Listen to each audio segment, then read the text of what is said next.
Hello ಗೆಳೆಯರೆ, ತಮ್ಮೆಲ್ಲರಿಗೂ ಲಾ excellence IAS ಪ್ರಸ್ತುತಪಡಿಸುವ ದ ಹಿಂದೂ ಸುದ್ದಿ ವಿಶ್ಲೇಷಣೆಗೆ ಸ್ವಾಗತ. ಇಂದು ನಾವು ಮಾರ್ಚ್ 13, 2021 ಸುದ್ದಿ ವಿಶ್ಲೇಷಣೆಯನ್ನು ನೋಡಲಿದ್ದೇವೆ.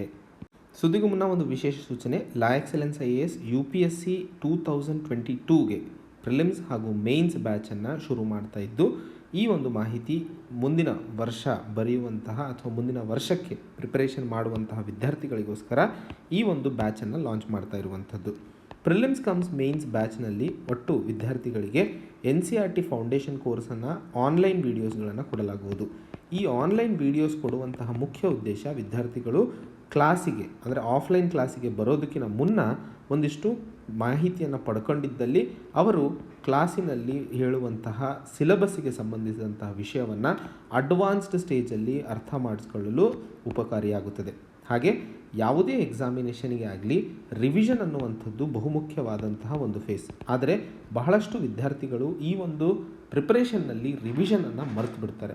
ಅದಕ್ಕೋಸ್ಕರ ಲಾ ಎಕ್ಸಲೆನ್ಸ್ IAS ದೇಶದಲ್ಲೇ ಪ್ರಥಮ ಬಾರಿಗೆ ರ್ಯಾಪಿಡ್ ರಿವಿಷನ್ ಪ್ರೋಗ್ರಾಮನ್ನು ಹಿಂದಿನ ವರ್ಷ ಶುರು ಮಾಡಿದೆ. ಈ ರ್ಯಾಪಿಡ್ ರಿವಿಷನ್ ಪ್ರೋಗ್ರಾಮನ್ನು ಪ್ರಿಲಿಮ್ಸ್ಗಿನ ಮುಂಚೆ ಪ್ರಿಲಿಮ್ಸ್ ರ್ಯಾಪಿಡ್ ರಿವಿಷನ್ ಪ್ರೋಗ್ರಾಮನ್ನು ಮಾಡಲಾಗುತ್ತದೆ ಹಾಗೂ ಮೇನ್ಸ್ಗಿನ ಮುಂಚೆ ಮೇನ್ಸ್ ರ್ಯಾಪಿಡ್ ರಿವಿಷನ್ ಪ್ರೋಗ್ರಾಮನ್ನು ಮಾಡಲಾಗುತ್ತದೆ. ಇದರ ಜೊತೆಯಲ್ಲಿ ತಮಗೆ ಹ್ಯಾಂಡ್ಔಟ್ಸ್ಗಳನ್ನು ಕೊಡಲಾಗುತ್ತದೆ ಎಲ್ಲ ಸಬ್ಜೆಕ್ಟ್ಸಿಗೆ ಸಂಬಂಧಿಸಿದಂತೆ ರಿವಿಷನ್ಗೋಸ್ಕರ, ಹಾಗೂ ಅಂತ್ಯದಲ್ಲಿ ರ್ಯಾಪಿಡ್ ರಿವಿಷನ್ನ ಜೊತೆಯಲ್ಲಿ ಪ್ರಿಲಿಮ್ಸ್ ಎಕ್ಸಾಮ್ಗಿನ ಮುಂಚೆ ಪ್ರಿಲಿಮ್ಸ್ ಟೆಸ್ಟ್ ಸೀರೀಸ್ ಮತ್ತು ಮೇನ್ಸ್ ಎಕ್ಸಾಮಿನೇಷನ್ಗಿನ ಮುಂಚೆ ಮೇನ್ಸ್ ಟೆಸ್ಟ್ ಸೀರೀಸನ್ನು ತಾವು ಬರೆಯಲು ಇಲ್ಲಿ ಪ್ರಾವಧಾನಗಳನ್ನು ಮಾಡಿಕೊಡಲಾಗುತ್ತದೆ. ಒಟ್ಟಾರೆ ಈ ಒಂದು ಬ್ಯಾಚಿಗೆ ಜಾಯ್ನ್ ಆಗುವ ಆಸೆ ಹಾಗೂ ಜಾಯ್ನ್ ಆಗುವ ಆಲೋಚನೆ ಇರುವಂತಹ ವಿದ್ಯಾರ್ಥಿಗಳು ನಮ್ಮ ಲಾ ಎಕ್ಸಲೆನ್ಸ್ ಬೆಂಗಳೂರು ಬ್ರಾಂಚ್ ಚಂದ್ರ ಲೇಔಟಲ್ಲಿ ಇರುವಂಥದ್ದು, ಹಾಗೂ ಹೆಚ್ಚಿನ ಮಾಹಿತಿಗೋಸ್ಕರ ತಾವು 9121412929ಗೆ ಸಂಪರ್ಕಿಸಬಹುದು. ಹಾಗೂ ಲಾ ಎಕ್ಸಲೆನ್ಸ್ IAS ಈ ವರ್ಷ ಜೂನ್ 27ಕ್ಕೆ ಪರೀಕ್ಷೆಯನ್ನು ಪ್ರಿಲಿಮ್ಸ್ ಬರೆಯೋದಕ್ಕೆ ಸಜ್ಜಾಗುತ್ತಿರುವಂತಹ ವಿದ್ಯಾರ್ಥಿಗಳಿಗೋಸ್ಕರ ಲಾ ಎಕ್ಸ್ ಪ್ರೋ 2021 ಪ್ರಿಲಿಮ್ಸ್ ಟೆಸ್ಟ್ ಸೀರೀಸನ್ನು ಜಾರಿಗೆ ತಂದಿರುವಂಥದ್ದು. ಈ ಒಂದು ಪ್ರಿಲಿಮ್ಸ್ ಟೆಸ್ಟ್ ಸೀರೀಸ್ ಆನ್ಲೈನ್ ಮತ್ತು ಆಫ್ಲೈನ್ ಮೂಲಕ ಪಡೆಯಬಹುದು. ಆನ್ಲೈನ್ನಲ್ಲಿ ಬರೆಯುವ ಆಸೆ ಇರುವಂತಹ ವಿದ್ಯಾರ್ಥಿಗಳು elearn.laex.in ಇದನ್ನು ನೋಡಬಹುದು. ಹಾಗೆ ಆಫ್ಲೈನ್ನಲ್ಲಿ ಬರೆಯುವಂತಹ ವಿದ್ಯಾರ್ಥಿಗಳು ಹೈದರಾಬಾದ್ ಮತ್ತು ಬ್ಯಾಂಗ್ಳೂರು ಬ್ರಾಂಚ್ಗಳಲ್ಲಿ ಬಂದು ಪ್ರತಿದಿನ ಟೆಸ್ಟ್ಗಳನ್ನು ಬರೆಯಬಹುದು. ಈ ಒಂದು ಟೆಸ್ಟ್ ಸೀರೀಸ್ನಲ್ಲಿ ತಮಗೆ ಮೈಕ್ರೋ ಶೆಡ್ಯೂಲನ್ನು ಕೊಡಲಾಗುತ್ತದೆ. ಪ್ರತಿದಿನದ ಟಾರ್ಗೆಟ್ಸ್ಗಳನ್ನು ಮುಗಿಸಿ ಅದಕ್ಕೆ ಸಂಬಂಧಿಸಿದಂತಹ 25 MCQಗಳನ್ನು ಪ್ರತಿ ದಿವಸ ತಾವು ಟೆಸ್ಟ್ ಮಾಡ್ಕೋಬಹುದು. ಹಾಗೆ ಪ್ರತಿ ವಾರಾಂತ್ಯದಲ್ಲಿ ಕಂಪ್ಲೀಟ್ ಮಾಡಿದಂತಹ ಸಿಲೆಬಸ್ನ ಆಧರಿಸಿ 100 ಪ್ರಶ್ನೆಗಳ ವೀಕ್ಲಿ ಪ್ರಿಲಿಮ್ಸ್ ಟೆಸ್ಟ್ ಸೀರೀಸ್ ಮತ್ತು ಈ ಎಕ್ಸಾಮಿನೇಷನ್ನ ಪೇಪರ್ 2 ಆದಂತಹ CSAT ಸಿವಿಲ್ ಸರ್ವಿಸ್ ಆಪ್ಟ್ಯೂಡ್ ಟೆಸ್ಟ್ ಬಹುಮುಖ್ಯವಾಗಿ ಇಂಪಾರ್ಟೆಂಟ್ ಆಗ್ತಾ ಹೋಗ್ತಾ ಇರೋದ್ರಿಂದ ಪ್ರತಿ ವರ್ಷ CSAT ವರ್ಕ್ಶೀಟ್ಸ್ಗಳನ್ನು ಸಹ ಇಲ್ಲಿ ತಮಗೆ ಕೊಡಲಾಗುತ್ತದೆ. ಪ್ರತಿಯೊಬ್ಬ ವಿದ್ಯಾರ್ಥಿಯು ಯಾವ ಸಬ್ಜೆಕ್ಟ್ನಲ್ಲಿ ಹೇಗೆ ಪರ್ಫಾರ್ಮ್ ಮಾಡ್ತಿದ್ದಾನೆ ಅನ್ನೋದನ್ನು ಅರ್ಥೈಸಿಕೊಳ್ಳಲು ಪರ್ಫಾರ್ಮೆನ್ಸ್ ಅನಾಲಿಸಿಸ್ ಶೀಟ್ಸ್ಗಳನ್ನು ಸಹ ಕೊಡಲಾಗುತ್ತದೆ. ಆ ಒಂದು ವಿದ್ಯಾರ್ಥಿಗೆ ಇನ್ನೂ ಅನುಕೂಲ ಆಗುವಂತೆ ಪರ್ಸನಲೈಸ್ಡ್ ಮೆಂಟರ್ಶಿಪ್ ಮತ್ತು ಡಿಸ್ಕಷನ್ ವೀಡಿಯೋಸ್ಗಳನ್ನು ಅವರ ಕಾನ್ಸೆಪ್ಚುಯಲ್ ಕ್ಲಾರಿಟಿ ಹೆಚ್ಚಿಸೋದಕ್ಕೋಸ್ಕರ ಇಲ್ಲಿ ಫೀಚರ್ಸ್ಗಳಲ್ಲಿ ಇದನ್ನು ಆ್ಯಡ್ ಮಾಡಲಾಗಿದೆ. ವಿದ್ಯಾರ್ಥಿಗಳ ಅಫೋರ್ಡಬಿಲಿಟಿ ಹಾಗೂ ಅನುಕೂಲತೆಗೆ ಜ್ಞಾನದಲ್ಲಿಟ್ಕೊಂಡು ಅಥವಾ ಗಮನದಲ್ಲಿಟ್ಕೊಂಡು ಈ ಒಂದು ಪ್ರೋಗ್ರಾಮನ್ನು ಆನ್ಲೈನ್ನಲ್ಲಿ ಬರೆಯುವಂತಹ ವಿದ್ಯಾರ್ಥಿಗಳು ಕೇವಲ 499 ರೂಪಾಯಿಗೆ ಪಡೆಯಬಹುದು. ಹಾಗೂ ಆಫ್ಲೈನ್ನಲ್ಲಿ ಬರೆಯಲು ಇಚ್ಛಿಸುತ್ತಿರುವಂತಹ ವಿದ್ಯಾರ್ಥಿಗಳು 999 ರೂಪಾಯಿಯಲ್ಲಿ ಇದನ್ನು ರಿಜಿಸ್ಟರ್ ಮಾಡಿಕೊಳ್ಳಬಹುದು. ಸೊ ಈಗ ಯಾವುದೇ ಕಾರಣಕ್ಕೂ ಇನ್ನೂ ಡಿಲೇ ಮಾಡದೆ ಯಾರೆಲ್ಲ ಈ ವರ್ಷ ಜೂನ್ನಲ್ಲಿ ಪ್ರಿಲಿಮ್ಸ್ ಬರೀತಿದ್ದೀರೋ ಅವರೆಲ್ಲರಿಗೋಸ್ಕರ ಇದೊಂದು ಸುವರ್ಣಾವಕಾಶ, ಹಾಗೂ ಈ ಟೆಸ್ಟ್ ಸೀರೀಸ್ನ ಲಾಭವನ್ನು ತಾವು ಪಡೆದುಕೊಳ್ಳಬೇಕು ಅಂತ ಹೇಳಿ, ಈ ಟೆಸ್ಟ್ ಸೀರೀಸ್ನ ಮಾಹಿತಿ ಏನಾದರೂ ಬೇಕಾಗಿದ್ದಲ್ಲಿ 9121412929 ಅಥವಾ 9121442929ಗೆ ತಾವು ಸಂಪರ್ಕಿಸಬಹುದು. ಇವತ್ತಿನ ಮೊದಲನೇ article, bureaucrats cannot be state election commissioners. So bureaucrats state election commissioners ಆಗಿ ಅಪಾಯಿಂಟ್ ಆಗಲು ಅರ್ಹರಲ್ಲ ಅಂತ ಹೇಳಿ ಸುಪ್ರೀಂ ಕೋರ್ಟ್ ಒಂದು ತೀರ್ಪಿನಲ್ಲಿ ಈ ಒಂದು ಮಾತನ್ನು ಹೇಳಿರುವಂಥದ್ದು. ಸೊ ಈ ಆರ್ಟಿಕಲ್ನ ವಿಶ್ಲೇಷಣೆ ನಮಗೆ GS ಪೇಪರ್ 2 ಜುಡಿಷರಿ ಸೆಕ್ಷನಿಗೆ ಬಹುಮುಖ್ಯವಾಗಿರುವಂಥದ್ದು. ಈ ಆರ್ಟಿಕಲ್ನ ಅರ್ಥೈಸ್ಕೊಳ್ಳೋದಕ್ಕಿಂತ ಮುಂಚೆ ಎಲೆಕ್ಷನ್ ಕಮಿಷನ್ನ ಬಗ್ಗೆ ಅರ್ಥೈಸ್ಕೊಳ್ಳೋಣ. ನಮ್ಮ ದೇಶದಲ್ಲಿ ಸಂವಿಧಾನ ಒಂದು ಪರ್ಮನೆಂಟ್ ಮತ್ತು ಇಂಡಿಪೆಂಡೆಂಟ್ ಬಾಡಿಯನ್ನು ಫ್ರೀ ಹಾಗೂ ಫೇರ್ ಎಲೆಕ್ಷನ್ಸನ್ನು ಕಂಡುಕೊಳ್ಳೋದಕ್ಕೋಸ್ಕರ ಎಲೆಕ್ಷನ್ ಕಮಿಷನನ್ನು ರಚಿಸಿತು. Election commission of India article 324 ಅಡಿಯಲ್ಲಿ ಪ್ರಾವಧಾನಗಳನ್ನು ಕೊಟ್ಟಿರುವಂಥದ್ದು. ಈ ಒಂದು ಎಲೆಕ್ಷನ್ ಕಮಿಷನ್ ಆಫ್ ಇಂಡಿಯಾ ದೇಶದಲ್ಲಿ ನಡೆಯುವಂತಹ ಎಲೆಕ್ಷನ್ಸ್ಗಳ ಪವರ್, ಸೂಪರಿಂಟೆಂಡೆನ್ಸ್ ಹಾಗೂ ಕಂಟ್ರೋಲ್ ಅನ್ನು ಕೊಟ್ಟಿರುವಂಥದ್ದು. ಆರ್ಟಿಕಲ್ 324 ಅಡಿಯಲ್ಲಿ election commission of India parliament, state legislature, office of president ಮತ್ತು ಆಫೀಸ್ ಆಫ್ ವೈಸ್ ಪ್ರೆಸಿಡೆಂಟಿಗೆ ಸಂಬಂಧಿಸಿದಂತಹ ಎಲೆಕ್ಷನ್ಸ್ಗಳನ್ನು ಎಲೆಕ್ಷನ್ ಕಮಿಷನ್ ಆಫ್ ಇಂಡಿಯಾ ನೋಡಿಕೊಳ್ಳುತ್ತದೆ ಅನ್ನುವಂತಹ ಮಾತುಗಳನ್ನು ನಮ್ಮ ಸಂವಿಧಾನದಲ್ಲಿ ಆರ್ಟಿಕಲ್ 324 ಅಡಿಯಲ್ಲಿ ಕೊಡಲಾಗಿದೆ. ಈ ಒಂದು ಆರ್ಟಿಕಲ್ ಸ್ಟೇಟ್ ಎಲೆಕ್ಷನ್ ಕಮಿಷನರ್ಸ್ಗಳ ಬಗ್ಗೆ ಮಾತಾಡ್ತಾ ಇರುವಂಥದ್ದು. ಸ್ಟೇಟ್ ಎಲೆಕ್ಷನ್ ಕಮಿಷನ್ನ ಪ್ರಾವಧಾನಗಳನ್ನು ಆರ್ಟಿಕಲ್ 243K ಅಡಿಯಲ್ಲಿ ಕೊಟ್ಟಿರುವಂಥದ್ದು. ಸ್ಟೇಟ್ ಎಲೆಕ್ಷನ್ ಕಮಿಷನ್ ರಾಜ್ಯದಲ್ಲಿ ಇರುವಂತಹ ಪಂಚಾಯತ್ ಮತ್ತು ಮುನ್ಸಿಪಾಲಿಟಿಗೆ ಸಂಬಂಧಿಸಿದಂತಹ ಒಂದು ಎಲೆಕ್ಷನ್ಸ್ಗಳನ್ನು ಸೂಪರಿಂಟೆಂಡೆನ್ಸ್ ಮತ್ತು ಡೈರೆಕ್ಷನ್ಸನ್ನು ಕೊಡುತ್ತದೆ. ಸೊ ಮುನ್ಸಿಪಾಲಿಟಿ ಮತ್ತು ಪಂಚಾಯತಿಗೆ ಸಂಬಂಧಿಸಿದಂತೆ ಸ್ಟೇಟ್ ಎಲೆಕ್ಷನ್ ಕಮಿಷನ್ ನೋಡಿಕೊಳ್ಳುತ್ತದೆ. ಈ ಒಂದು ಸ್ಟೇಟ್ ಎಲೆಕ್ಷನ್ ಕಮಿಷನ್ನ ಅಡಿಯಲ್ಲಿ ಸ್ಟೇಟ್ ಎಲೆಕ್ಷನ್ ಕಮಿಷನರ್ಸ್ನ ಪ್ರಾವಧಾನವನ್ನು ಮಾಡಲಾಗಿದೆ. ಈಗ ಇವತ್ತು ಈ ಒಂದು ತೀರ್ಪು ಬರಲು ಕಾರಣ ಏನಪ್ಪ ಅಂತಂದರೆ, ಗೋವಾ ರಾಜ್ಯದಲ್ಲಿ ಲಾ ಸೆಕ್ರೆಟರಿಯನ್ನು ಸ್ಟೇಟ್ ಎಲೆಕ್ಷನ್ ಕಮಿಷನರ್ ಆಗಿ ಅಡಿಷ್ನಲ್ ಚಾರ್ಜನ್ನು ಕೊಟ್ಟಿರುವಂಥದ್ದು.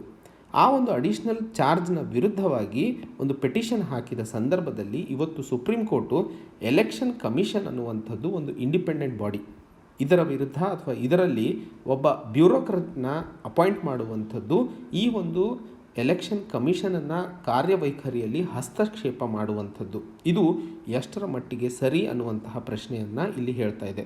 ಉಚ್ಚ ನ್ಯಾಯಾಲಯ ಹೇಳಿದ ಹಾಗೆ ದೇಶದ ಯಾವ ಮೂಲೆಯಲ್ಲೂ ಸಹ ಅಥವಾ ಯಾವ ರಾಜ್ಯದಲ್ಲೂ ಸಹ ಈ ರೀತಿಯ ಬ್ಯೂರೋಕ್ರಾಟ್ಸ್ಗಳನ್ನು ಸ್ಟೇಟ್ ಎಲೆಕ್ಷನ್ ಕಮಿಷನರ್ಸ್ ಆಗಿ ಯಾವುದೇ ಕಾರಣಕ್ಕೂ ಅಪಾಯಿಂಟ್ ಮಾಡೋ ಹಾಗಿಲ್ಲ ಅನ್ನುವಂತಹ ತೀರ್ಪನ್ನು ಕೊಟ್ಟಿರುವಂಥದ್ದು. ಹಾಗೆ ಈಗ ಗೋವಾ ರಾಜ್ಯದಲ್ಲಿ ಮಾಡಿದಂತಹ ಅಡಿಷ್ನಲ್ ಚಾರ್ಜನ್ನು ಏನು ಲಾ ಸೆಕ್ರೆಟರಿ ಕೊಟ್ಟಿದ್ದಾರೋ ಅದನ್ನು ತೆಗೆದುಹಾಕಬೇಕು ಹಾಗೂ ಈ ಒಂದು ಹುದ್ದೆಗೆ ಒಬ್ಬ ಇಂಡಿಪೆಂಡೆಂಟ್ ಮೆಂಬರನ್ನು ಅಪಾಯಿಂಟ್ ಮಾಡುವ ಅವಶ್ಯಕತೆ ಇದೆ ಅನ್ನುವಂಥದ್ದನ್ನು ಸಹ ಒತ್ತಿ ಹೇಳಿರುವಂತಹ ವಿಷಯವನ್ನು ಈ ಆರ್ಟಿಕಲಲ್ಲಿ ನಾವು ಅರ್ಥೈಸಿಕೊಳ್ಳಬೇಕಾಗಿರುವಂಥದ್ದು. ಮುಂದಿನ article Quad leaders for open free Indo specific. ಈ ಆರ್ಟಿಕಲ್ನಲ್ಲಿ ನಾವು ಡಿಸ್ಕಸ್ ಮಾಡುವಂತಹ ವಿಷಯ ಕ್ವಾಡ್ರಿಲ್ಯಾಟ್ರಲ್ ಸೆಕ್ಯೂರಿಟಿ ಡೈಲಾಗ್ ಅನ್ನುವಂತಹ ಒಂದು ಸಂಸ್ಥೆಯ ಬಗ್ಗೆ. ಈ ಒಂದು ಆರ್ಟಿಕಲ್ನ ವಿಷಯ ನಮಗೆ GS ಪೇಪರ್ 2 ಇಂಟರ್ನ್ಯಾಷನಲ್ ರಿಲೇಷನ್ಸ್ನಲ್ಲಿ ಬಹುಮುಖ್ಯವಾಗಿರುವಂಥದ್ದು. ಈ ಆರ್ಟಿಕಲ್ನ ನಾವು ಇವತ್ತು ಡಿಸ್ಕಸ್ ಮಾಡ್ತಾ ಇರುವಂತಹ ಮುಖ್ಯ ಉದ್ದೇಶ, ಇದು ಮೊದಲನೇ ಬಾರಿಗೆ ಲೀಡರ್ಶಿಪ್ ಸಮ್ಮಿಟ್, ಈ ಗ್ರೂಪ್ನ ಲೀಡರ್ಶಿಪ್ ಸಮ್ಮಿಟ್ ನಡೆದಿದ್ದು ಆ ಸಮ್ಮಿಟ್ನಲ್ಲಿ ಏನೆಲ್ಲ ವಿಷಯಗಳನ್ನು ಡಿಸ್ಕಸ್ ಮಾಡಲಾಗಿದೆ ಅನ್ನುವಂತಹದ್ದನ್ನು ನಾವಿಲ್ಲಿ ಸಂಕ್ಷಿಪ್ತವಾಗಿ ನೋಡಲಿದ್ದೇವೆ. ಅದಕ್ಕಿಂತ ಮುಂಚೆ ಈ ಒಂದು ಕ್ವಾಡ್ರಿಲ್ಯಾಟ್ರಲ್ ಸೆಕ್ಯೂರಿಟಿ ಡೈಲಾಗ್ ಏನಪ್ಪ ಅನ್ನುವಂಥದ್ದನ್ನು ಅರ್ಥೈಸ್ಕೊಳ್ಳೋಣ. ಕ್ವಾಡ್ರಿಲ್ಯಾಟ್ರಲ್ ಸೆಕ್ಯೂರಿಟಿ ಡೈಲಾಗು 2017ರಲ್ಲಿ ಮತ್ತೆ ಶುರುವಾದಂತಹ ದಿನ. ಅಂದರೆ 2007ರಲ್ಲಿ ಕ್ವಾಡ್ 1.0 ಅಂತ ಕರಿತೀವಿ, 2017ರಲ್ಲಿ ಮತ್ತೆ ಇದು ಎನರ್ಜಿಗೆ ಬಂದಂಥದ್ದು 2.0 ಅಂತಲೇ ಕರಿತೀವಿ. ಈ ಕ್ವಾಡ್ರಿಲ್ಯಾಟ್ರಲ್ ಸೆಕ್ಯೂರಿಟಿ ಡೈಲಾಗು ಒಂದು ಇನ್ಫಾರ್ಮಲ್ ಸ್ಟ್ರಾಟಜಿಕ್ ಫೋರಮ್ ಆಗಿರುವಂಥದ್ದು. ಇದರಲ್ಲಿ ಇರುವಂತಹ ಮೆಂಬರ್ಸು ಯಾರ್ಯಾರು? ಆಸ್ಟ್ರೇಲಿಯಾ, ಇಂಡಿಯಾ, ಜಪಾನ್ ಮತ್ತು USA. ಈ 4 ರಾಷ್ಟ್ರಗಳು ಸೇರಿ ಈ ಇನ್ಫಾರ್ಮಲ್ ಸ್ಟ್ರಾಟಜಿಕ್ ಗ್ರೂಪನ್ನು ನಾವು ಕ್ವಾಡ್ರಿಲ್ಯಾಟ್ರಲ್ ಸೆಕ್ಯೂರಿಟಿ ಡೈಲಾಗ್ ಅಂತ ಕರಿತೀವಿ. ಈ ಒಂದು ಕ್ವಾಡ್ರಿಲ್ಯಾಟ್ರಲ್ ಸೆಕ್ಯೂರಿಟಿ ಡೈಲಾಗ್ ಇರುವಂತಹ ಸಮ್ಮಿಟ್ ಸೆಮಿ ರೆಗ್ಯುಲರ್ ಸಮ್ಮಿಟ್ಸ್ಗಳನ್ನು, ಇನ್ಫಾರ್ಮೇಷನ್ ಎಕ್ಸ್ಚೇಂಜಸ್ಗಳನ್ನು ಮತ್ತು ಮಿಲಿಟರಿ ಡ್ರಿಲ್ಸ್ಗಳನ್ನು ಈ 4 ರಾಷ್ಟ್ರಗಳ ನಡುವೆ ಮಾಡ್ತಾನೆ ಬಂದಿರುವಂಥದ್ದು. ಸೊ ಕ್ವಾಡ್ರಿಲ್ಯಾಟ್ರಲ್ ಸೆಕ್ಯೂರಿಟಿ ಡೈಲಾಗ್ ಮೊದಲನೇ ಬಾರಿಗೆ ಶುರುವಾಗಿದ್ದು 2007ರಲ್ಲಿ. ಇದು ಮಧ್ಯದಲ್ಲಿ ಮತ್ತೆ ಸ್ತಬ್ಧವಾಗಿತ್ತು. 2017ರಲ್ಲಿ ಮತ್ತೆ ಇದು ಎನರ್ಜಿ ಪಡೆದಿರುವಂತಹ ವರ್ಷ. ಇದರಲ್ಲಿ ಇರುವಂತಹ 4 ರಾಷ್ಟ್ರಗಳು ಮುಖ್ಯವಾಗಿ ತಾವು ನೆನಪಿಟ್ಕೋಬೇಕು. ಹಾಗೆ 2017ರ ನಂತರ ಇದೇ ಮೊಟ್ಟ ಮೊದಲನೇ ಬಾರಿಗೆ ಲೀಡರ್ಶಿಪ್ ಸಮ್ಮಿಟ್ ನಡೆದಿರುವಂಥದ್ದು. ಈ ಒಂದು ಸಮ್ಮಿಟ್ನಲ್ಲಿ ಗ್ಲೋಬಲ್ ಪ್ಯಾಂಡಮಿಕ್ನ ವಿರುದ್ಧವಾಗಿ ವ್ಯಾಕ್ಸಿನೇಷನನ್ನು ಹೇಗೆ ನಾವು ಪೂರಕವಾಗಿ ಎಲ್ಲರೂ ಸೇರಿ ಮುನ್ಸಾಗಿಸಬೇಕು ಅನ್ನುವಂತಹ ವಿಷಯ ಮೊದಲನೇದಾಗಿ ಮಾತಾಡಿರುವಂಥದ್ದು. ಎರಡನೇದು ಇಂಡೋ ಪೆಸಿಫಿಕ್ ರೀಜನ್ನ ಸ್ಟೆಬಿಲಿಟಿ ಬಗ್ಗೆ ಮುಖ್ಯವಾದ ಇಲ್ಲಿ ಮಾತುಗಳನ್ನು ಕೊಟ್ಟಿರುವಂಥದ್ದು. ಈ ಇಂಡೋ ಪೆಸಿಫಿಕ್ ರೀಜನ್ನಲ್ಲಿ ಸ್ಟೆಬಿಲಿಟಿಯ ಜೊತೆಗೆ ಕ್ಲೈಮೇಟ್ ಚೇಂಜ್, ಎಮರ್ಜಿಂಗ್ ಟೆಕ್ನಾಲಜೀಸ್ಗಳ ಮೇಲೆ 4 ರಾಷ್ಟ್ರಗಳು ಜೊತೆಗೆ ಕೆಲಸ ಮಾಡಲಿದ್ದಾವೆ ಅನ್ನುವಂತಹ ಮಾತನ್ನು ಸಹ ಈ ಲೀಡರ್ಶಿಪ್ ಸಮ್ಮಿಟ್ನಲ್ಲಿ ನಾವು ಕೇಳಿರುವಂಥದ್ದು. ಇದರ ಜೊತೆಯಲ್ಲಿ vaccine expert working group, critical and emerging technology working group, climate working group for technology, capacity building and climate finance ಅನ್ನುವಂತಹ ಬಿಲ್ಸ್ಗಳನ್ನು ಅಥವಾ ಅನ್ನುವಂತಹ ಮಸೂದೆಗಳನ್ನು ಸಹ ಈ ಒಂದು ಸಮ್ಮಿಟ್ನಲ್ಲಿ ಪಾಸ್ ಮಾಡಿರುವಂಥದ್ದು. ಒಟ್ಟಾರೆ ಕ್ವಾಡ್ ಒಂದು ಸಾಮಾಜಿಕ ಹಾಗೂ ನೈತಿಕ ಹೊಣೆಯನ್ನು ಹೊತ್ತುಕೊಂಡು ಈ ರೀಜನ್ನಲ್ಲಿ ಸ್ಟೆಬಿಲಿಟಿಗೋಸ್ಕರ ಕೆಲಸ ಮಾಡಲಿದೆ ಅನ್ನುವಂತಹ ಮಾಹಿತಿಯನ್ನು ಮುಖ್ಯವಾಗಿ ನಾವಿಲ್ಲಿ ಅರ್ಥೈಸಿಕೊಳ್ಳಬೇಕಾಗಿರುವಂಥದ್ದು. ಮುಂದಿನ article, ISRO's NSIL to invest 10,000 crores in 5 years. ಈ ಆರ್ಟಿಕಲ್ನಲ್ಲಿ ಇಸ್ರೋದ ಕಮರ್ಷಿಯಲ್ ಆರ್ಮ್ ಆದಂತಹ ನ್ಯೂ ಸ್ಪೇಸ್ ಇಂಡಿಯಾ ಲಿಮಿಟೆಡ್ ಮುಂದಿನ 5 ವರ್ಷಗಳಲ್ಲಿ 10,000 ಕೋಟಿಯನ್ನು ಇನ್ವೆಸ್ಟ್ ಮಾಡಲಿದೆ ಅನ್ನುವಂತಹ ನಿಟ್ಟಿನಲ್ಲಿ ಈ ಆರ್ಟಿಕಲನ್ನು ನಾವು ಡಿಸ್ಕಸ್ ಮಾಡ್ತಿರುವಂಥದ್ದು. ಈ ಆರ್ಟಿಕಲ್ನ ವಿಷಯ ನಮಗೆ GS paper 3 science and technology ಸೆಕ್ಷನಿಗೆ ಸಂಬಂಧಿಸಿದಂತೆ ಬಹುಮುಖ್ಯವಾಗಿರುವಂಥದ್ದು.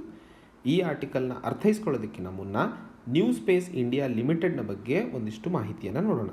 ನ್ಯೂ ಸ್ಪೇಸ್ ಇಂಡಿಯಾ ಲಿಮಿಟೆಡ್ ಒಂದು ಪಬ್ಲಿಕ್ ಸೆಕ್ಟರ್ ಎಂಟರ್ಪ್ರೈಸಸ್ ಆಗಿ ಗವರ್ಮೆಂಟ್ ಆಫ್ ಇಂಡಿಯಾ ಕೆಳಗಡೆ ಕೆಲಸ ಮಾಡುತ್ತದೆ.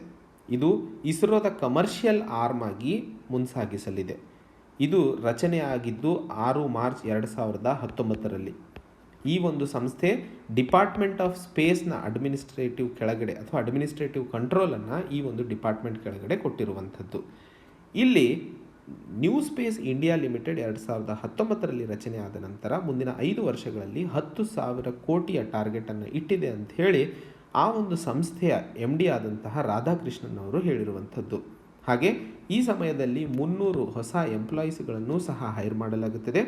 ಅದರ ಜೊತೆಯಲ್ಲಿ ಈಗ ಮಾಡ್ತಾ ಇರುವಂತಹ ಕೆಲಸಗಳ ಬಗ್ಗೆಯೂ ಇಲ್ಲಿ ಮಾತಾಡ್ತಾ ಇರುವಂಥದ್ದು. NSIL ಕ್ಯಾಪಿಟಲ್ ಇಂಟೆನ್ಸಿವ್ ಅಸೆಟ್ಸ್ಗಳ ಮೇಲೆ ಇನ್ವೆಸ್ಟ್ ಮಾಡಲಿದೆ. ಕ್ಯಾಪಿಟಲ್ ಇಂಟೆನ್ಸಿವ್ ಅಸೆಟ್ಸ್ ಅಂದರೆ ಯಾವ್ಯಾವು? ಲಾಂಚ್ ವೆಹಿಕಲ್ಸ್ಗಳಾಗಿರಬಹುದು, ಸ್ಯಾಟಲೈಟ್ಸ್ಗಳಾಗಿರಬಹುದು, ಇವೆಲ್ಲವನ್ನು ಕಂಪ್ಲೀಟ್ ಮಾಡುವಂಥದ್ದು ಕಮರ್ಷಿಯಲ್ ಸರ್ವಿಸಸ್ಗಳಿಗೋಸ್ಕರ ಖರೀದಿ ಮಾಡಲಿದೆ ಅನ್ನುವಂಥದ್ದು ಹೇಳಲಾಗ್ತಿದೆ.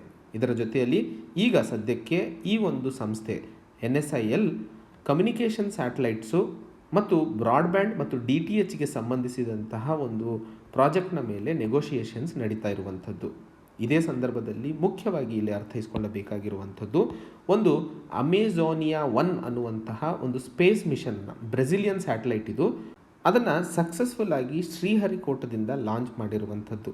ಇದು ಮೊಟ್ಟ ಮೊದಲನೇ ಡೆಡಿಕೇಟೆಡ್ ಮಿಷನ್ ಆಗಿರುವಂಥದ್ದು NSILದು. ಈ ಒಂದು ಫ್ಯಾಕ್ಟನ್ನು ನೆನಪಿಟ್ಕೊಳ್ಳಿ. ಅಮೆಜೋನಿಯಾ 1 ಅನ್ನುವಂತಹ ಯಾವ ಸ್ಯಾಟಲೈಟ್ ಇದು, ಬ್ರೆಜಿಲಿಯನ್ ಸ್ಯಾಟಲೈಟ್ ಇದು, NSIL ಲಾಂಚ್ ಮಾಡಿರುವಂಥದ್ದು ಸಕ್ಸಸ್ಫುಲ್ಲಾಗಿ ಇದೇ ಮೊಟ್ಟ ಮೊದಲನೇ ಬಾರಿಗೆ. ಸೊ ಒಟ್ಟಾರೆ ಈ ಒಂದು ಆರ್ಟಿಕಲ್ನಲ್ಲಿ NSILನ ಕಮರ್ಷಿಯಲ್ ಆರ್ಮ್ ಆಗಿ ಏನು ಇಸ್ರೋದ ಕೆಲಸ ಮಾಡ್ತಾ ಇದೆಯೋ ಅದರ ಬೆಳವಣಿಗೆ ಯಾವ ರೀತಿಯಲ್ಲಿ ನೋಡಲಿದ್ದೇವೆ ಅನ್ನುವಂಥದ್ದನ್ನು ಮಾಹಿತಿಯಲ್ಲಿ ನಾವು ಅರ್ಥೈಸಿಕೊಳ್ಳಬೇಕಾಗಿರುವಂಥದ್ದು. ಮುಂದಿನ article, Modi flags off padayatra to commemorate salt march. ಈ ಆರ್ಟಿಕಲ್ನಲ್ಲಿ ನಾವು ಸಾಲ್ಟ್ ಮಾರ್ಚ್ನ ಬಗ್ಗೆ ಮುಖ್ಯವಾಗಿ ಅರ್ಥೈಸಿಕೊಳ್ಳಬೇಕು. ಹಾಗೆ ಈ ಆರ್ಟಿಕಲನ್ನು ನಾವು ಡಿಸ್ಕಸ್ ಮಾಡ್ತಾ ಇರುವಂಥದ್ದು ಮುಖ್ಯವಾಗಿ ನಮಗೆ GS ಪೇಪರ್ 1 ಮಾಡರ್ನ್ ಹಿಸ್ಟ್ರಿಗೆ ನಮಗೆ ಅನುಕೂಲವಾಗುವಂತಹ ವಿಷಯ. ಈ ಒಂದು ಆರ್ಟಿಕಲ್ ನಾವು ಇವತ್ತು ಮಾತಾಡ್ತಾ ಇರುವಂಥದ್ದು ನಮ್ಮ ದೇಶ 75ನೇ ವರ್ಷದ ಸ್ವತಂತ್ರ ದಿನಾಚರಣೆಯ ಆಚರಣೆಯ ಅಂಗವಾಗಿ ನರೇಂದ್ರ ಮೋದಿ ಅವರು ಆಜಾದಿ ಕಾ ಅಮೃತ್ ಮಹೋತ್ಸವ ಅನ್ನುವಂತಹ ಒಂದು ಕಾರ್ಯಕ್ರಮವನ್ನು ಚಾಲನೆ ಕೊಟ್ಟಿರುವಂಥದ್ದು. ಏನಪ್ಪ ಇದು? ಈ ಒಂದು ಕಾರ್ಯಕ್ರಮದ ಸಂದರ್ಭದಲ್ಲಿ ಒಂದು ಪಾದಯಾತ್ರೆಯನ್ನು ಜಾರಿಗೆ ತಂದಿರುವಂಥದ್ದು. ಈ ಪಾದಯಾತ್ರೆಯಲ್ಲಿ ಒಟ್ಟು 81 ಜನ ಪಾಲ್ಗೊಳ್ಳಲಿದ್ದಾರೆ. ಈ ಒಂದು ಪಾದಯಾತ್ರೆ ಸಾಲ್ಟ್ ಮಾರ್ಚ್ ಅಂತಲೇ ಕರೀತಾ ಇರುವಂಥದ್ದು. ಸಾಲ್ಟ್ ಮಾರ್ಚ್ ಅಂದ್ಕೊಳ್ಳೆ ನಾವು ಮಾಡರ್ನ್ ಹಿಸ್ಟ್ರಿಗೆ ಹೋಗಬೇಕಾದಂಥದ್ದು. ಸಾಲ್ಟ್ ಮಾರ್ಚ್ 12 ಮಾರ್ಚ್ 1930ರಲ್ಲಿ ಮಹಾತ್ಮ ಗಾಂಧೀಜಿಯವರು ಸಾಬರ್ಮತಿ ಆಶ್ರಮದಿಂದ ದಾಂಡಿಯವರೆಗೆ ಪಾದಯಾತ್ರೆಯನ್ನು ನಡೆಸಿದರು. 12 ಮಾರ್ಚ್ 1930ಕ್ಕೆ ಶುರುವಾದಂತಹ ಈ ಒಂದು ಕಾಲ್ನಡಿಗೆ ಸಾಲ್ಟ್ ಮಾರ್ಚ್ 5 ಏಪ್ರಿಲ್ 1930ಕ್ಕೆ ಮುಗಿದಿದ್ದು. ಈ ಒಂದು ಸಾಲ್ಟ್ ಮಾರ್ಚನ್ನು ನಾನ್ ವೈಲೆಂಟ್ ಸಿವಿಲ್ ಡಿಸೊಬಿಡಿಯನ್ಸ್ ಮೂವ್ಮೆಂಟ್ ಅಂತಲೇ ಕರೆಯಲಾಗುತ್ತದೆ. ಈ ಒಂದು ಸಾಲ್ಟ್ ಮಾರ್ಚ್ ಬ್ರಿಟಿಷ್ ಇಂಡಿಯಾ ಅಥವಾ ಬ್ರಿಟಿಷ್ ಸರ್ಕಾರದ ಕೊಲೋನಿಯಲ್ ಭಾರತದ ವಿರುದ್ಧವಾಗಿ ಟ್ಯಾಕ್ಸ್ ಏನು ಹಾಕಲಾಗ್ತಿತ್ತು ಉಪ್ಪಿನ ಮೇಲೆ, ಅದರ ವಿರುದ್ಧವಾಗಿ ಈ ಒಂದು ಸಾಲ್ಟ್ ಮಾರ್ಚನ್ನು ಮಾಡಲಾಗಿತ್ತು. ಹಾಗೆ ಈ ಒಂದು ಸಾಲ್ಟ್ ಮಾರ್ಚ್ ಮಾಡುವ ಮುಖ್ಯ ಉದ್ದೇಶ ಆಗಿನ ಸಮಯದಲ್ಲಿ ಸಿವಿಲ್ ಡಿಸೊಬಿಡಿಯನ್ಸ್ ಮೂವ್ಮೆಂಟಿಗೆ ಬೇಕಾದಂತಹ ಒಂದು ಇನಾಗ್ರೇಷನ್ನು ಮತ್ತು ಬಹಳಷ್ಟು ಮಾಸಸನ್ನು ಇನ್ಸ್ಪೈರ್ ಮಾಡೋದಕ್ಕೆ ಇದನ್ನು ಕೈಗೆತ್ತಿಕೊಂಡಿತ್ತು. ಒಟ್ಟು 386 ಕಿಲೋಮೀಟರ್ಗಳ ಮಾರ್ಚನ್ನು ಏನು ಶುರು ಮಾಡಲಾಗಿದೆಯೋ ಈಗ ಅದು 25 ದಿನಗಳ ಕಾಲ ನಡೆಯಲಿದೆ. ಸೊ ಈ ಒಂದು ಸಾಲ್ಟ್ ಮಾರ್ಚ್ ಈಗಿನ ವರ್ಷ ನೋಡಿದರೆ 91 ವರ್ಷದ ಆ್ಯನಿವರ್ಸರಿಯನ್ನು ಆಚರಣೆ ಮಾಡ್ತಾ ಇದ್ದು, ಆ ಒಂದು ಸಾಲ್ಟ್ ಮಾರ್ಚ್ನ ನೆನಪಿಸ್ಕೊಳ್ಳೋದಕ್ಕೋಸ್ಕರ ಇವತ್ತು ಈ ಒಂದು ಪಾದಯಾತ್ರೆಯನ್ನು ಜಾರಿಗೆ ಅಥವಾ ಚಾಲನೆಗೆ ತಂದಿರುವಂಥದ್ದು. ಇದೇ ಸಂದರ್ಭದಲ್ಲಿ ಭಾರತ 75ನೇ ವರ್ಷದ ಸ್ವತಂತ್ರ ದಿನಾಚರಣೆಯ ಆಚರಣೆಯ ಸಂದರ್ಭದಲ್ಲಿ 5 ಐಡಿಯಾಸ್ಗಳ ಮೇಲೆ ಕೆಲಸ ನಡೆಯಲಿದೆ ಅನ್ನುವಂಥದ್ದನ್ನು ಹೇಳ್ತಾ ಇರುವಂಥದ್ದು. ಮೊದಲನೇದು ಫ್ರೀಡಮ್ ಸ್ಟ್ರಗಲ್, ಎರಡನೇದು ಐಡಿಯಾಸ್ ಅಟ್ 75, ಮೂರನೇದು ಅಚೀವ್ಮೆಂಟ್ಸ್ ಅಟ್ 75, ನಾಲ್ಕನೇದು ಆ್ಯಕ್ಷನ್ಸ್ ಅಟ್ 75, ಐದನೇದು ರಿಸಾಲ್ವ್ಸ್ ಅಟ್ 75. ಸೊ ಈ 5 ಥೀಮ್ಗಳ ಮೇಲೆ ನಾವು ಆಗಸ್ಟ್ 15, 2023ರವರೆಗೆ ನಮ್ಮ ದೇಶದ 75ನೇ ಸ್ವತಂತ್ರ ದಿನಾಚರಣೆಯನ್ನು ಆಚರಿಸಲಿದ್ದೇವೆ ಅನ್ನುವಂತಹ ಮಾತನ್ನು ನಮ್ಮ ದೇಶದ ಪ್ರಧಾನಮಂತ್ರಿಗಳು ಹೇಳಿರುವಂಥದ್ದು. ಇದೇ ಸಂದರ್ಭದಲ್ಲಿ ಸಾಲ್ಟ್ ಮಾರ್ಚ್ನ ಬಗ್ಗೆ ಯಾಕೆ ಇಷ್ಟು ಒತ್ತಡ ಕೊಡಲಾಗ್ತಿದೆ? ಸಾಲ್ಟ್ ನಮ್ಮ ದೇಶದ honesty, trust, loyalty, labour, equality ಮತ್ತು ಸೆಲ್ಫ್ ರಿಲಯನ್ಸನ್ನು ಬಿಂಬಿಸುವಂತಹ ಒಂದು ಪದಾರ್ಥ ಆಗಿರುವಂಥದ್ದು ಉಪ್ಪು. ಸೊ ಉಪ್ಪು ನಮ್ಮ ದೇಶದ ಸೆಲ್ಫ್ ರಿಲಯನ್ಸ್, ಭಾರತದ ಸೆಲ್ಫ್ ರಿಲಯನ್ಸನ್ನು ಪ್ರತಿಬಿಂಬವಾಗಿದೆ ಅನ್ನುವಂತಹ ಮಾತನ್ನು ನಮ್ಮ ದೇಶದ ಪ್ರಧಾನಮಂತ್ರಿಗಳು ಹೇಳ್ತಾ ಇರುವಂಥದ್ದು. ಸೊ ಆ ನಿಟ್ಟಿನಲ್ಲಿ ಮಹಾತ್ಮ ಗಾಂಧೀಜಿಯವರು ನಮ್ಮ ದೇಶದ ಪಲ್ಸನ್ನು ಅರ್ಥ ಮಾಡಿಕೊಂಡು ಆ ಸಮಯದಲ್ಲಿ ಸಾಲ್ಟ್ ಮಾರ್ಚನ್ನು ಜಾರಿಗೆ ತಂದಿದ್ದರು ಅಥವಾ ಅದನ್ನು ಇನಾಗ್ರೇಟ್ ಮಾಡಿದ್ದರು. ಇವತ್ತು ಸಹ ಆ ಒಂದು ಸೆಲ್ಫ್ ರಿಲಯನ್ಸ್ ಕಡೆಗೆ ಪ್ರತಿಬಿಂಬಿಸಲು ಈ ಒಂದು ಪಾದಯಾತ್ರೆಯನ್ನು ಉದ್ಘಾಟಿಸುತ್ತಿದ್ದೇನೆ ಅನ್ನುವಂತಹ ಮಾತನ್ನು ಅವರು ಹೇಳಿರುತ್ತಾರೆ.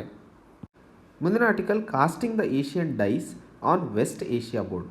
ಈ ಆರ್ಟಿಕಲ್ನಲ್ಲಿ ನಾವು ಏಷ್ಯನ್ ರಾಷ್ಟ್ರಗಳು ಹಾಗೂ ವೆಸ್ಟರ್ನ್ ರಾಷ್ಟ್ರಗಳ ನಡುವೆ ಆಗ್ತಾ ಇರುವಂತಹ ಒಂದು ಜಿಯೋಪೊಲಿಟಿಕಲ್ ಚೇಂಜಸ್ನ ಬಗ್ಗೆ ಮಾತಾಡಲಿದ್ದೇವೆ. ಈ ಆರ್ಟಿಕಲ್ನ ವಿಶ್ಲೇಷಣೆ ನಮಗೆ GS ಪೇಪರ್ 2 ಇಂಟರ್ನ್ಯಾಷನಲ್ ರಿಲೇಷನ್ಸಿಗೆ ಸಂಬಂಧಿಸಿದಂತೆ ಬಹುಮುಖ್ಯವಾಗಿರುವಂಥದ್ದು. ಈ ಆರ್ಟಿಕಲ್ನ ಇವರು ಡಿಸ್ಕಸ್ ಮಾಡೋದು ಮುಖ್ಯ ಉದ್ದೇಶ ಏನಪ್ಪ ಅಂದರೆ, ಎಕ್ಸಾಮ್ ಪಾಯಿಂಟ್ ಆಫ್ ವ್ಯೂ ಅಲ್ಲಿ ಡೆಸರ್ಟ್ ಫ್ಲ್ಯಾಗ್ ಅನ್ನುವಂಥದ್ದು ಯಾವುದಕ್ಕೆ ಸಂಬಂಧಿಸಿದಂಥ ಅನ್ನುವಂತಹ ಪ್ರಶ್ನೆ ಕೇಳಬಹುದು. ಏನಿದು ಡೆಸರ್ಟ್ ಫ್ಲ್ಯಾಗ್? ಡೆಸರ್ಟ್ ಫ್ಲ್ಯಾಗ್ ಅನ್ನುವಂಥದ್ದು ಒಂದು ಮಲ್ಟಿನ್ಯಾಷನಲ್ ಅಥವಾ ಮಲ್ಟಿ ನೇಷನ್ ಎಕ್ಸೈಸ್. ಇದು ಯುನೈಟೆಡ್ ಅರಬ್ ಎಮಿರೇಟ್ಸ್ ಹೋಸ್ಟ್ ಮಾಡ್ತಾ ಇರುವಂಥದ್ದು. ಈ ಒಂದು ಡೆಸರ್ಟ್ ಫ್ಲ್ಯಾಗ್ ಎಕ್ಸೈಸ್ನಲ್ಲಿ ಭಾರತದ ಇಂಡಿಯನ್ ಏರ್ಫೋರ್ಸ್ ಮತ್ತು ಏರ್ಕ್ರಾಫ್ಟ್ಗಳು ಪಾಲ್ಗೊಳ್ತಾ ಇದ್ದಾವೆ. ಆ ಸಂದರ್ಭದಲ್ಲಿ ಇವತ್ತು ಈ ಆರ್ಟಿಕಲ್ನಲ್ಲಿ ವೆಸ್ಟ್ ಮತ್ತು ಏಷ್ಯನ್ ರಾಷ್ಟ್ರಗಳ ನಡುವಿನ ಜಿಯೋಪೊಲಿಟಿಕಲ್ ಚೇಂಜಸ್ನ ಬಗ್ಗೆ ನಾವು ಇವತ್ತು ಸಂಕ್ಷಿಪ್ತವಾಗಿ ನೋಡಲಿದ್ದೇವೆ. ಈ ಒಂದು ಎಕ್ಸೈಸ್ನಲ್ಲಿ Bharat, UAE, Bahrain, France, Saudi Arabia, South Korea ಹಾಗೂ ಯುನೈಟೆಡ್ ಸ್ಟೇಟ್ಸ್ಗಳು ಪಾಲ್ಗೊಳ್ಳುತ್ತಾ ಇದ್ದಾವೆ. ಈ ಸಂದರ್ಭದಲ್ಲಿ ಜಿಯೋಪೊಲಿಟಿಕಲ್ ಬದಲಾವಣೆಗಳು ಯಾವ ರೀತಿಯಲ್ಲಿ ಕಾಣಲಿದ್ದೇವೆ ಅನ್ನುವಂಥದ್ದನ್ನು ನೋಡಿದಾಗ ಈ ಒಂದು ಡೆಸರ್ಟ್ ಫ್ಲ್ಯಾಗ್ ನಡೀತಾ ಇರುವಂಥದ್ದು ಮಾರ್ಚ್ 3ರಿಂದ 27ರವರೆಗೆ. ಇದು 6ನೇ ಎಡಿಷನ್ ಆಗಿರುವಂಥದ್ದು. ಈ ಸಂದರ್ಭದಲ್ಲಿ ಇರಾನ್ ಮತ್ತು ಯುನೈಟೆಡ್ ಸ್ಟೇಟ್ಸ್ನ ಸಂಬಂಧಗಳಲ್ಲಿ ಬಿರುಕು ಹೆಚ್ಚಾದ ಸಂದರ್ಭದಲ್ಲಿ ಈ ಒಂದು ಡೆಸರ್ಟ್ ಫ್ಲ್ಯಾಗ್ ಸಮ್ಮಿಟ್ ಏನು ನಡೀತಾ ಇದೆ ಎಕ್ಸೈಸು, ಅದರ ಬಗ್ಗೆ ಒಂದಿಷ್ಟು ಚಿಂತನೆಗಳು ಬರ್ತಾ ಇರುವಂಥದ್ದು. ಹಾಗೆ ಸೆಪ್ಟೆಂಬರ್ 2020ರಲ್ಲಿ ಅಬ್ರಹಂ ಅಕಾರ್ಡನ್ನು ಇಸ್ರೇಲ್, UAE ಮತ್ತು ಬೆಹ್ರಾನ್ ನಡುವೆ ಸೈನ್ ಮಾಡಿರುವಂತಹ ಸಂದರ್ಭದಲ್ಲಿ ಟೆಹರಾನ್ನ ಟೆನ್ಷನ್ ಈ ರೀಜನ್ನಲ್ಲಿ ಹೆಚ್ಚಾಗ್ತಾ ಹೋಗ್ತಾ ಇರುವಂಥದ್ದನ್ನು ನಾವು ನೋಡ್ತಾ ಇದ್ದೀವಿ. ಈಗ ಭಾರತ ಮತ್ತು ಸೌತ್ ಕೊರಿಯಾವೂ ಸಹ ಈ ಒಂದು ಡೆಸರ್ಟ್ ಫ್ಲ್ಯಾಗ್ನಲ್ಲಿ ಜಾಯಿನ್ ಆಗ್ತಾ ಇರುವಂತಹ ಸಂದರ್ಭದಲ್ಲಿ ಏಷ್ಯನ್ ಎಕಾನಮಿಯಲ್ಲಿ ಯಾವ ರೀತಿಯ ಬದಲಾವಣೆಗಳನ್ನು ನಾವು ಕಾಣಲಿದ್ದೇವೆ ಅನ್ನುವಂಥದ್ದನ್ನು ಮಾತಾಡಿದಾಗ, ಮೊದಲನೇದಾಗಿ ಏಷ್ಯನ್ ರಾಷ್ಟ್ರಗಳು ಕ್ರೂಡ್ ಆಯಿಲ್ನ ಇಂಪೋರ್ಟರ್ಗಳಾಗಿ ಬಹಳ ಹೆಚ್ಚಿಗೆ ಕಾಣಿಸ್ಕೋತಾ ಇದ್ವು. ವೆಸ್ಟ್ ಏಷ್ಯಾ ಅಥವಾ ವೆಸ್ಟ್ ಏಷ್ಯನ್ ರೀಜನ್ನಲ್ಲಿ ನೋಡಿದಾಗ straight of Hormuz, Gulf of Aden, red C ಇವೆಲ್ಲವೂ ಅರೇಬಿಯನ್ ಸೀಗೆ ಮತ್ತು ಇಂಡಿಯನ್ ಓಷನ್ನಿಗೆ ಕನೆಕ್ಟ್ ಆಗೋದ್ರಿಂದ ಈ ರೀಜನ್, ಏಷ್ಯನ್ ರೀಜನ್ ಇದಕ್ಕೆ ಹಾಗೂ ಕನೆಕ್ಷನ್ಗೆ ಬಹಳ ಇಂಪಾರ್ಟೆಂಟ್ ಆಗಿರುವಂಥದ್ದು. ಏಪ್ರಿಲ್ 2020ರಲ್ಲಿ ಸೌದಿ ಅರೇಬಿಯಾ ಭಾರತದ ಅತಿದೊಡ್ಡ ಆಯಿಲ್ ಸಪ್ಲೈಯರ್ ಆಗಿ ಹೊರಹೊಮ್ಮಿತ್ತು. ತದನಂತರ ಇರಾಕ್ 2019ರಲ್ಲಿ ಸೌತ್ ಕೊರಿಯಾಗೂ ಸಹ ಸೌದಿ ಅರೇಬಿಯಾ ಅತಿದೊಡ್ಡ ಕ್ರೂಡ್ ಆಯಿಲ್ ಸಪ್ಲೈಯರ್ ಆಗಿತ್ತು. ಆದರೆ ಅದನಂತರ ಈಗ ಭಾರತ ಮತ್ತು ಸೌತ್ ಕೊರಿಯಾ ರಷ್ಯಾ ಮತ್ತು ಯುನೈಟೆಡ್ ಸ್ಟೇಟ್ಸ್ನ ಆಲ್ಟರ್ನೇಟಿವ್ ಆಗಿ ನೋಡಿಕೊಂಡಿರುವಂಥದ್ದನ್ನು ನಾವು ನೋಡಿದ್ವಿ. ಇದೇ ಸಂದರ್ಭದಲ್ಲಿ US ಇನ್ಫ್ಲೂಯೆನ್ಸ್ ಕಡಿಮೆ ಆಗ್ತಾ ಇರುವಂಥದ್ದನ್ನು ಈ ಸಂದರ್ಭದಲ್ಲಿ ಮಾತಾಡ್ತಾ ಇದ್ದಾರೆ. ಜನವರಿ 2021 ಮೊದಲನೇ ಬಾರಿಗೆ 1985ರ ನಂತರ US ರಿಯಾದ್ನಿಂದ ಯಾವುದೇ ಆಯಿಲನ್ನು ಇಂಪೋರ್ಟ್ ಮಾಡದೇ ಇರುವಂಥದ್ದು ಮೊದಲನೇ ಬಾರಿಗೆ ಆಗಿರುವಂಥದ್ದು. ಸೊ ಈ ರೀಜನ್ನಲ್ಲಿ ಕ್ರೂಡ್ ಆಯಿಲ್ನ ಬದಲಾವಣೆ ಅಥವಾ ಕ್ರೂಡ್ ಆಯಿಲ್ ಸಪ್ಲೈನಲ್ಲಿ ಆಗ್ತಾ ಇರುವಂತಹ ಬದಲಾವಣೆಗಳನ್ನು ನಾವು ಹೆಚ್ಚಿಗೆ ನೋಡ್ತಾ ಇದ್ದೀವಿ. ಇರಾನ್ನಲ್ಲಿ ಆದಂತಹ ಅಥವಾ ಇರಾನಿನ ಮೇಲೆ ಆಗ್ತಾ ಇರುವಂತಹ ಜಾಯಿಂಟ್ ಕಾಂಪ್ರಹೆನ್ಸಿವ್ ಪ್ಲಾನ್ ಆಫ್ ಆ್ಯಕ್ಷನ್ನ ಪ್ರೆಷರ್ ಹೆಚ್ಚಾಗ್ತಾ ಇರುವಂತಹ ಸಂದರ್ಭದಲ್ಲಿ ಭಾರತ ಮತ್ತು ಸೌತ್ ಕೊರಿಯಾಗೂ ಒಂದಿಷ್ಟು ನಿಬಂಧನೆಗಳು ಹಾಗೂ ಚಿಂತನೆಗಳು ಹೆಚ್ಚಾಗ್ತಾ ಇದ್ದಾವೆ. 2013ರಲ್ಲಿ ಭಾರತದ MT ದೇಶ್ ಶಾಂತಿ ಅನ್ನುವಂತಹದ್ದು ಒಂದು ಆಯಿಲ್ ಟ್ಯಾಂಕರನ್ನು ಸ್ಟ್ರೇಟ್ ಆಫ್ ಹಾರ್ಮುಜ್ ಹತ್ರ ಇರಾನಿಯನ್ ಫೋರ್ಸಸ್ಗಳು ಹಿಡ್ಕೊಂಡಿರ್ತಾರೆ. ತದನಂತರ ಅದನ್ನು ಬಂದರ್ ಅಬ್ಬಾಸ್ ಪೋರ್ಟ್ ಇರಾನ್ನಲ್ಲಿ ಏನಿದೆಯೋ ಅಲ್ಲಿಗೆ ತೆಗೆದುಕೊಂಡು ಹೋಗಿರುವಂಥದ್ದು. ಅದಕ್ಕೆ ಕೊಟ್ಟಂತಹ ಕಾರಣ ಎನ್ವೈರ್ಮೆಂಟಲ್ ನಾರ್ಮ್ಸ್ಗಳನ್ನು ವೈಲೇಟ್ ಮಾಡಿದೆ ಭಾರತದ ಈ ಶಿಪ್ ಅಂತ ಹೇಳಲಾಗಿತ್ತು. ಇದರ ಮುಖ್ಯ ಉದ್ದೇಶ ಭಾರತದಿಂದ ಆಗಬೇಕಾದಂತಹ ತೈಲದ ಪೇಮೆಂಟ್ಸ್ಗಳಲ್ಲಿ ಸ್ಯಾಂಕ್ಷನ್ಸಿಂದ ತಡೆ ಹಿಡಿದಿದ್ದರಿಂದ ಆ ಒಂದು ಶಿಪ್ಪನ್ನು ಹಿಡಿದಿರಲಾಗಿತ್ತು. ಹಾಗೆ 2021 ಜನವರಿಯಲ್ಲಿ ಇರಾನ್ ಸೌತ್ ಕೊರಿಯಾದ MT ಹಂಕುಕ್ ಚೆಮಿ ಅನ್ನುವಂತಹ ಒಂದು ಹಡಗನ್ನು, ಕ್ರೂಡ್ ಆಯಿಲ್ ವೆಸಲನ್ನು ಸಹ ಇದೇ ಎನ್ವೈರ್ಮೆಂಟಲ್ ನಾರ್ಮ್ಸ್ನ ವಿರುದ್ಧವಾಗಿ ಹಿಡಿದಿತ್ತು. ಅದಕ್ಕೂ ಸಹ ಮುಖ್ಯ ಕಾರಣ ಬಹಳಷ್ಟು ಬಿಲಿಯನ್ಸ್ ಆಫ್ ಡಾಲರ್ಸ್ ಪೇಮೆಂಟ್ಸು ಇರಾನಿನ ಕಡೆಗೆ ಸೌತ್ ಕೊರಿಯಾ ನಿಲ್ಲಿಸಿತ್ತು ಆ ಒಂದು ಸ್ಯಾಂಕ್ಷನ್ಸಿಂದಾಗಿ. ಸೊ ಇವತ್ತು ಭಾರತ ಹಾಗೂ ಏಷ್ಯನ್ ರಾಷ್ಟ್ರಗಳು ಇಂಪೋರ್ಟರ್ ಒಪೆಕ್ ಅನ್ನುವಂತಹ ಒಂದು ಸಂಸ್ಥೆಯನ್ನು ಜಾರಿಗೆ ತರುವ ಅವಶ್ಯಕತೆ ಇದೆ. Organisation of the petroleum exporting countries ಅಂತ ಹೇಳಿ. ಇವೆಲ್ಲವೂ ಏಷ್ಯನ್ ರಾಷ್ಟ್ರಗಳಿಗೆ ಅನುಕೂಲವಾಗಲು ಒಂದಿಷ್ಟು ಉದಾಹರಣೆಯಾಗುತ್ತದೆ ಅನ್ನುವಂಥದ್ದನ್ನು ಹೇಳಲಾಗ್ತಿತ್ತು.